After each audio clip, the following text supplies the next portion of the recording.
Hi అండి, welcome back to మోక్ష Vihaan vlogs. నేను మీ ప్రత్యూష. సమ్మర్ వచ్చేసింది.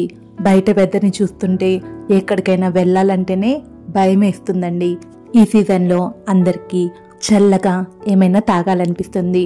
అందుకనే ఇవాళ మీకు నేను హైజీనిక్గా ఎంతో టేస్టీగా అచ్చం బయట తాగే జ్యూస్ లాగానే ఇంట్లోనే ఎంతో రుచిగా కర్బూజా జ్యూస్ ఎలా ప్రిపేర్ చేయాలో ఇవాళ మీకు నేను చూపించబోతున్నాను. ఈ కర్బూజా జ్యూస్ ప్రిపేర్ చేసుకోవడానికి ముందుగా ఇక్కడ నేను ఒక కర్బూజాని తీసుకున్నాను. ముందుగా కర్బూజాకున్న ఎడ్జెస్ పీల్ మొత్తం రిమూవ్ చేసేసుకోండి. ఇలా పీల్ మొత్తం రిమూవ్ చేసుకున్న తర్వాత కర్బూజాన్ని మిడిల్కి కట్ చేసుకొని అందులో ఉన్న సీడ్స్ అన్నీ రిమూవ్ చేసేయండి. ప్లీజ్ అండి, దయచేసి ఈ సీడ్స్ని పడేయకండి. కామన్గా అందరూ పుచ్చకాయలో ఉన్న విత్తనాలు, కర్బూజాలో ఉన్న విత్తనాలు పడేస్తూ ఉంటారు. కానీ ఆ విత్తనాలు హెల్త్కి చాలా చాలా మంచివి. ఈ విత్తనాల్లో ఒమేగా 3 ఫ్యాటీ యాసిడ్స్ ఉండడం వల్ల హార్ట్ పేషెంట్స్కి చాలా మంచిది. అంతేకాదు ఈ విత్తనాలు తినడం వల్ల స్కిన్కి, హెయిర్కి కూడా చాలా మంచిది. వెయిట్ లాస్ వాళ్ళకి, బీపీ పేషెంట్స్కి కూడా చాలా అంటే చాలా మంచిదంటండి. తప్పకుండా మీరు కూడా వీటిని పడేయకుండా తినేసేయండి. ఇలా విత్తనాలన్నీ రిమూవ్ చేసుకున్న తర్వాత కర్బూజాని చిన్న చిన్న ముక్కలుగా కట్ చేసుకోండి. ఈ విధంగా కట్ చేసుకున్న కర్బూజాని జ్యూసర్లోకి ట్రాన్స్ఫర్ చేసుకోండి.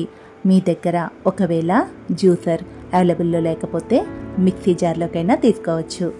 ఇలా కర్బూజా ముక్కలన్నీ జ్యూసర్లోకి ట్రాన్స్ఫర్ చేసుకున్న తర్వాత ఇందులో 2 స్పూన్ల పంచదార, 2 స్పూన్ల తేనె, చిన్న కప్పుతో 1 కప్పు పాలు, 4-5 ఐస్ క్యూబ్స్ వేసుకొని గ్రైండ్ చేసుకోండి. కర్బూజాని ఇలా జ్యూస్ రూపంలో కానీ లేకపోతే కాయగా కానీ ఏ విధంగా అయినా సరే రోజు తీసుకున్నా కానీ హెల్త్కి చాలా చాలా మంచిది. వెయిట్ లాస్ అవ్వాలనుకునే వాళ్ళకి ఈ కర్బూజా చాలా చాలా ఉపయోగపడుతుంది. ఈ విధంగా గ్రైండ్ చేసుకున్న తర్వాత ఇంకా ఈ జ్యూస్ని సర్వింగ్ గ్లాసెస్లోకి ట్రాన్స్ఫర్ చేసుకోండి. అంతే అండి, చాలా ఈజీగా, సింపుల్గా, ఫాస్ట్గా కర్బూజా జ్యూస్ రెడీ. పైన కొంచెం dry fruits, 1 spoon Boost powder వేసుకొని సర్వ్ చేసుకోండి. టేస్ట్ అయితే చాలా చాలా బాగుంటుంది. మీ అందరికీ ఖచ్చితంగా నచ్చి తీరుతుంది. బయట మనం కర్బూజా జ్యూస్ తాగేటప్పుడు ఎటువంటి ఫీలింగ్ వస్తుందో ఇంట్లో మీరు ఈ విధంగా చేసుకొని తాగితే కూడా సేమ్ అదే ఫీలింగ్ ఖచ్చితంగా వచ్చి తీరుతుంది.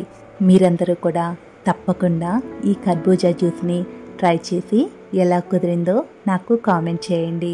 నేను చేస్తున్న ఈ వీడియోస్ అన్నీ మీ అందరికీ నచ్చినట్లయితే లైక్ చేయండి, మీ ఫ్రెండ్స్కి షేర్ చేయండి. ఎవరైతే మన ఛానల్ని ఫస్ట్ టైం చూస్తున్నారో, ఇంకా ఎవరైతే సబ్స్క్రైబ్ చేసుకోలేదో తప్పకుండా సబ్స్క్రైబ్ చేసుకోండి. మీ సపోర్ట్, మీ బ్లెస్సింగ్స్ నాకు చాలా చాలా వాల్యుబుల్. అవి నాకు ఎప్పుడు ఇస్తూ ఉండండి. Thank you for watching my videos.